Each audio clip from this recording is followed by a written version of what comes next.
अस्मत् श्री गुरुचरणारविन्दाभ्यां नमो नमः। श्रीरामचंद्र परब्रह्मणे नमो नमः। चूडामणिकृतविधुः वलयीकृतवासुभिः भवो भवतु भव्याय लीलाताण्डव पंडितः। इदानीं नैयायिकः वदति आत्मा इन्द्रियादि अधिष्ठात्र कारणं हि सकर्तृकम् इति वदति।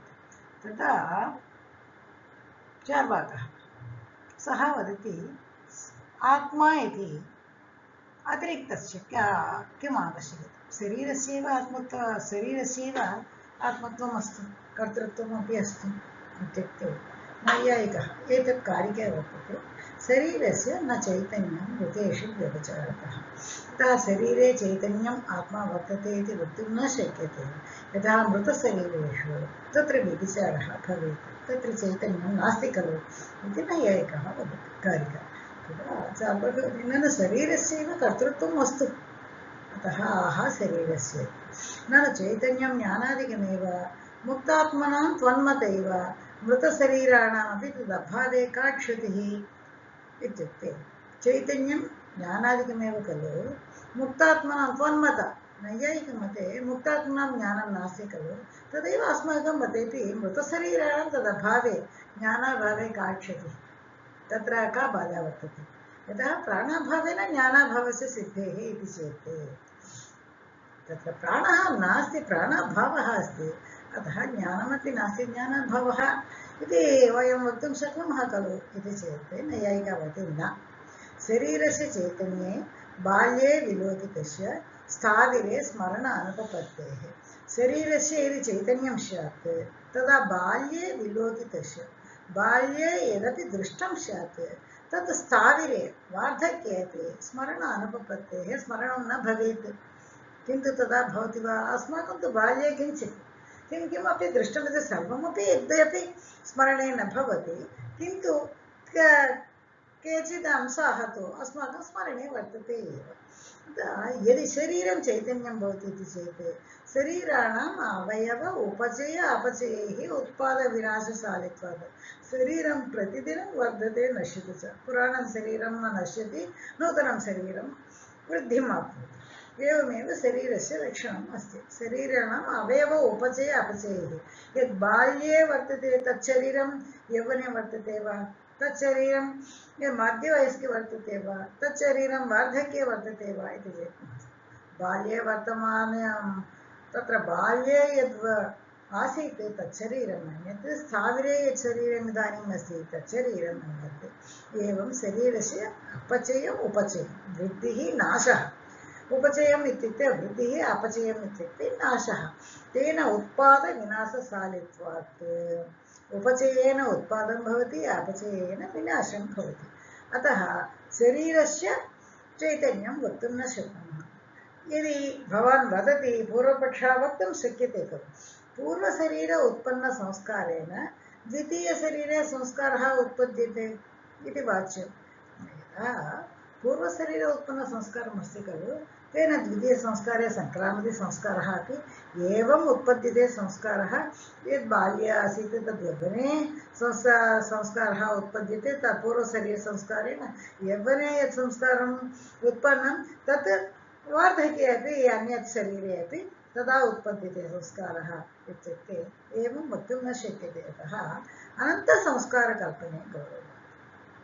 संस्काराः अनन्ताः कल्पनीयाः भवन्ति।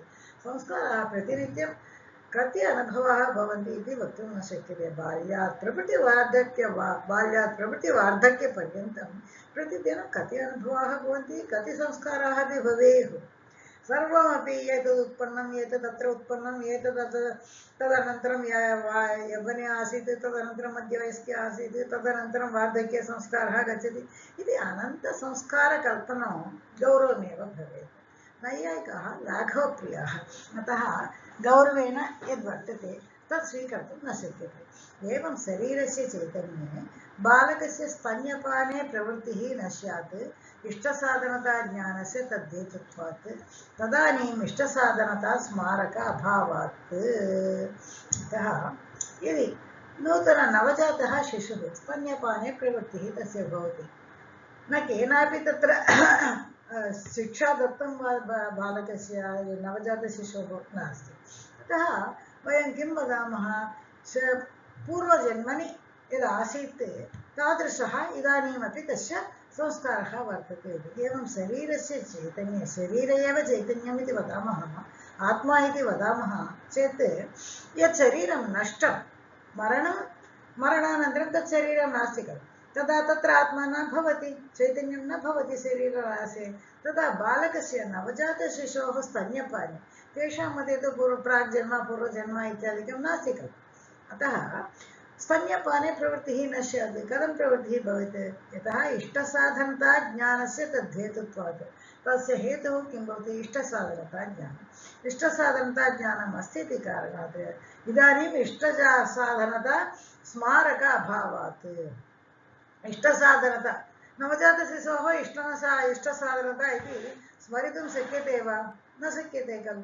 यतः शरीरमेव आत्मा, शरीरं तु नष्टः, तेषां मते पुनर्जन्मादिकं न वर्तते। एतेन नवजातशिशुः नूतनजन्मनि तस्य स्मारकं कुत्र वर्तते, कथं वर्तितुं शक्यते इति नैयायिकानां वदति।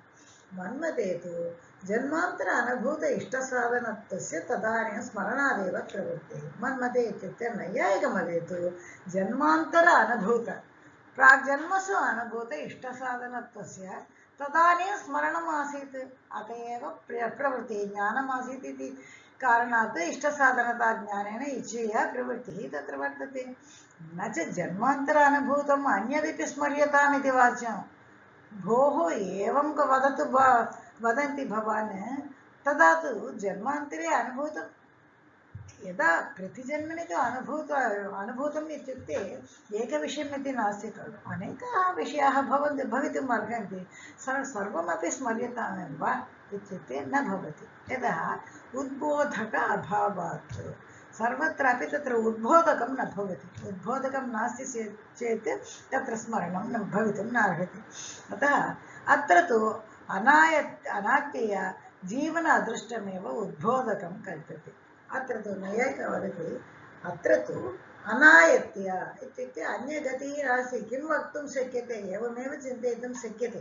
अतः जीवन अदृष्टमेव उद्बोधकं कल्प्यते। उद्बोधकं कथं भवति इत्युक्ते जीवन अदृष्टं, प्राग्जन्मनि कृत अदृष्टं, यदा तस्य सुकृतं वा दुष्कृतं वा कृतं चेत् इदानीं सुखं वा दुःखं वा भवेत् खलु, तादृश अदृष्टमेव तस्य शिशोः उद्बोधकं भवति। यत् उद्बोधकं भवति तदेव स्मर्यते। यद् उद्बोधकता यत्र नास्ति सर्वमपि न स्मर्तुं शक्यते इति नैयायिकानां वादः। इत्थं च संसारस्य अनादितया आत्मनः अनादित्वसिद्धौ अनादिभावस्य नाश असम्भवात् नित्यत्वं सिद्ध्यति इति बोधते। इत्थं च एवं विधानेन संसारस्य अनादितया, यतः प्राग्जन्मसु जन्म कदा आरब्धमिति न कोऽपि वक्तुं शक्यते। अनादि तत्तु चक्रं प्रचलत्येव, तत्र आदिः नास्ति। अतः संसारस्य अनादित्वम् एवं सिद्ध्यति। यतः तादृशसंस्कारः इदानीमपि वर्तितुं शक्यते। यदा क्वचित् स्थलेषु अस्माभिः श्रुतमेव अन्यदपि पूर्वजन्मसु किमपि कृतम् अस्मिन् जन्मनि अपि स्मर्यते तद् बालकेन। अतः एव वर्षत्रये एव सः सम्यक् वक्तुं शक्यते, भाषणं दातुं शक्यते, गातुं शक्यते, गानं गातुं शक्यते। सर्वमपि कलासु तद् वर्षत्रये एव अस्य बालकस्य सर्वमपि आगच्छति। एवमपि वर्तते। उद्बोधकं यदि वर्तते चेत् अदृष्टवशात् तस् प्रत्यक्षं भवत्येव। इत्थं च संसारस्य अनादितया, इत्थम् एवम् अस्माकं वदे संसारे संसारम् अनादि, अतः आत्मनः अपि अनादित्वात् संसारम् इत्युक्ते यत्र जीवाः वर्तन्ते तदेव खलु संसारः। जीवाः वा जडाः वा चेतनाः वर्तन्ते चेत् आत्मनः आत्मा अपि तत्र वर्तते। आत्मनः अपि अनादित्वसिद्धौ तदा आत्मनः अपि अनादित्वं, संसारः अनादिः, अतः आत्मा अपि अनादिः इति सिद्धौ अनादिभावस्य नाश असम्भावित्वात्। अनादि इत्युक्ते तत्र नाशं न सम्भवति। यद् उत्पद्यते न तत् नश्यते अपि नास्ति। अनादि इत्युक्ते तत्र उत्पत्तिः नास्ति, अतः नश्यः अपि नास्ति, नित्यम्। अतः नाश असम्भवात् नित्यत्वं सिद्ध्यति इति बोध्यम् इति नैयायिकानां वादः। तदा सर्वगमति भवतु शरीरम् आत्मा इति न वदामः। इन्द्रियाणि सन्ति खलु, तेषाम् आत्मत्वं स्यात्, कर्तृत्वं स्यात्, करणत्वं स्यात्, तत्र का बाधा इति वदति।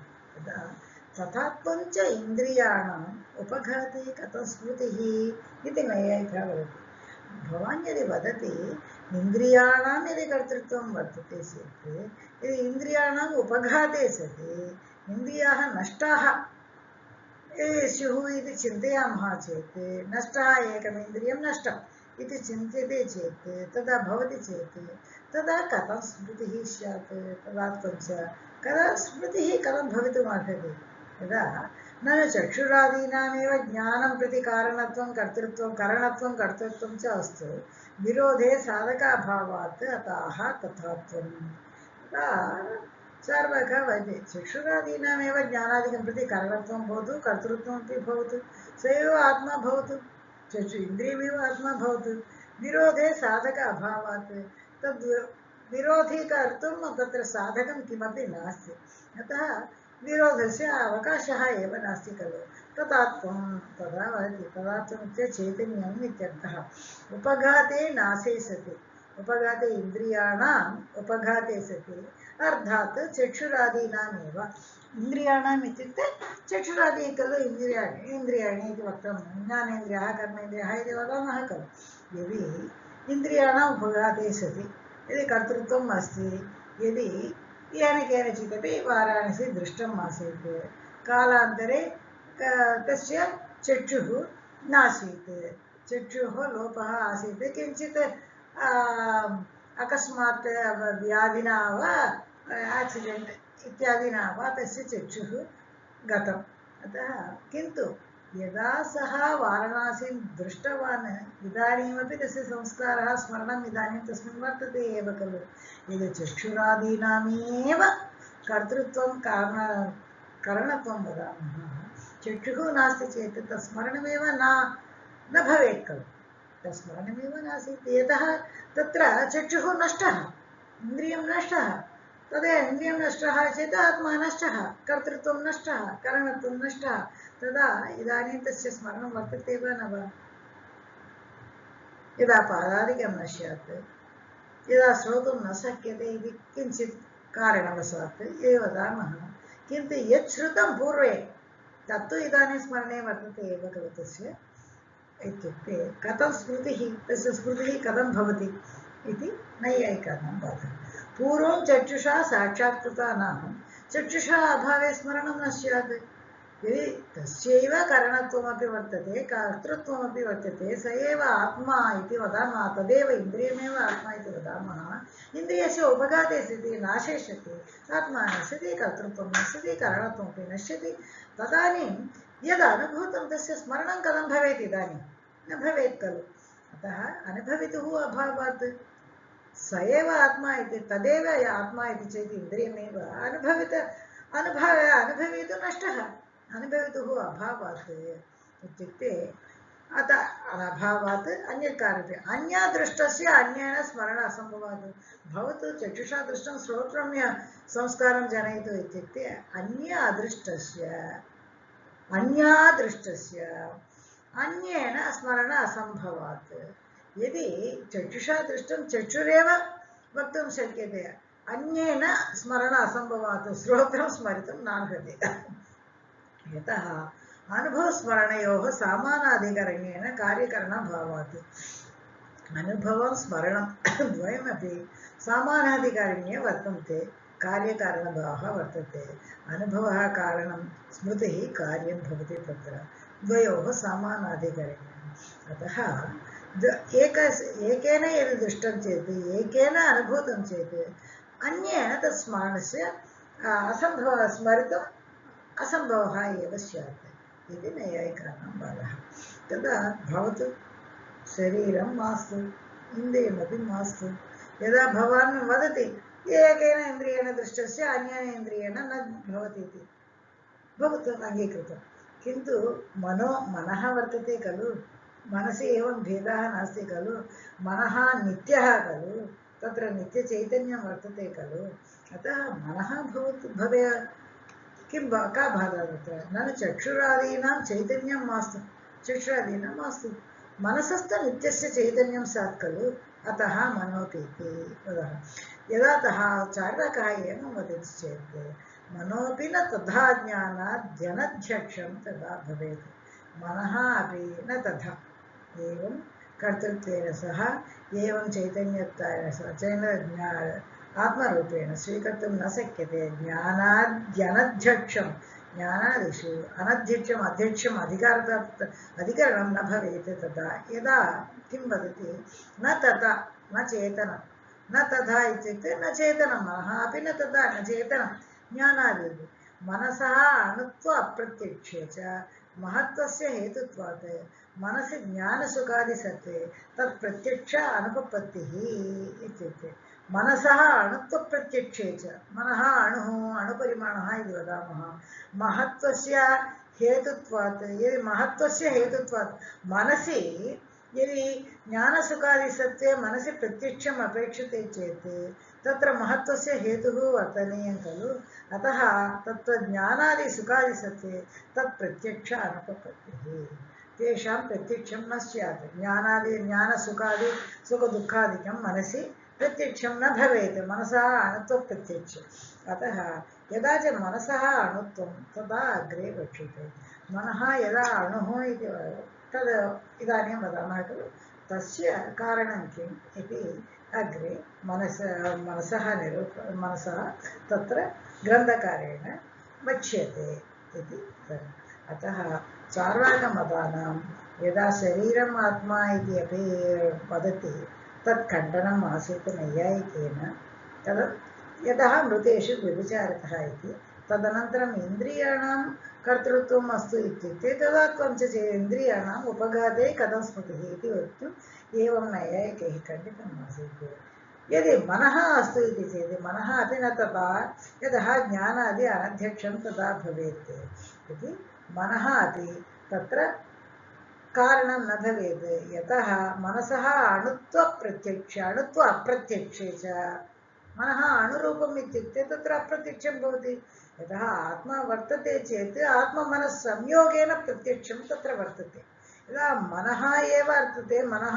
एव आत्मा अन्यद् आत्मा एव नास्ति अधिकरणमेव नास्ति ज्ञानाधिकरणमेव नास्ति अस्माकं मते तु ज्ञानाधिकरणम् आत्मा भवति यदि मनसः अधिकरणत्वं यदि वदामः आत्मा इति नास्ति चेत् अणुत्व अप्रत्यक्षे च अणुत्वं न प्रत्यक्षं भवति खलु तदा महत्त्वस्य हेतुत्वात् प्रत्यक्षस्य महत्त्वमेव हेतुः भवति चेत् मनसि ज्ञानसुखादिसत्त्वे मनसि यदि ज्ञानं सुखं दुःखादिकं सत्त्वे तत् प्रत्यक्षस्य अनुपपत्तिः अणुत्वात् तत्र उत्पद्यते यद्यपि उत्पद्यते इति चेत् चिन्तयामः चेदपि ज्ञानसुखादिकं प्रत्यक्षम् अस्माकं न भवेत् इति उक्त्वा तदपि निराकरोति नैयायिकः धन्यवादाः सर्वे भवन्तु सुखिनः सर्वे सन्तु निरामयाः सर्वे भद्राणि पश्यन्तु मा कश्चित् दुःखभाग् भवेत् कायेन वाचा मनसेन्द्रियैर्वा